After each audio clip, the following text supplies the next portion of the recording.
เป็นเพียงในความฝันยังชานลมตัวนอน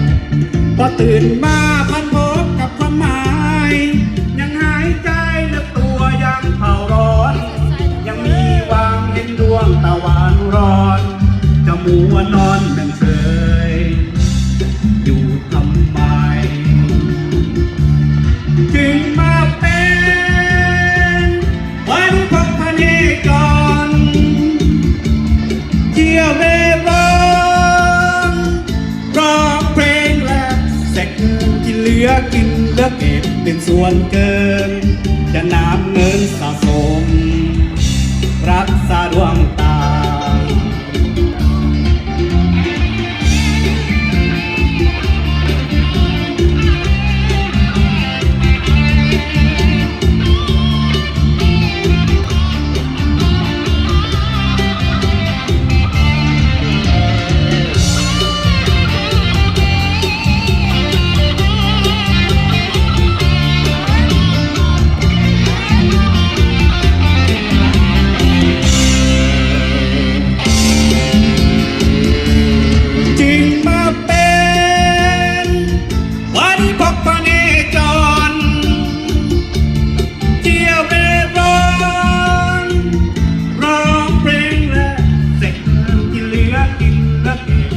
ส่วนเกิน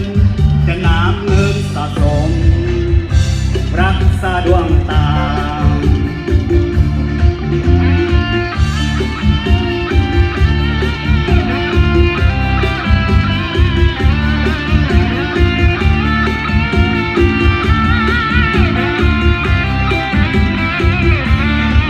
หากฉันเป็นตัวแทนความมืดมิด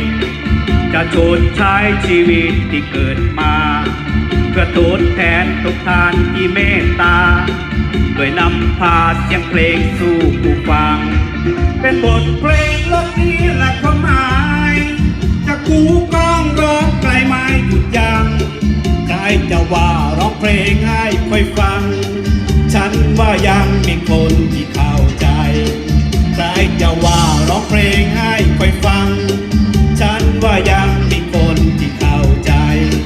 ใครจะว่าร้องเพลงให้ค่อยฟัง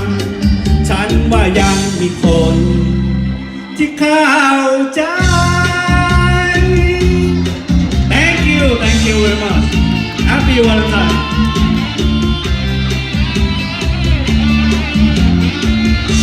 ลองเชียร์มาเราตัวกล่องเราว่างสดใสดีนะคุณผู้ชม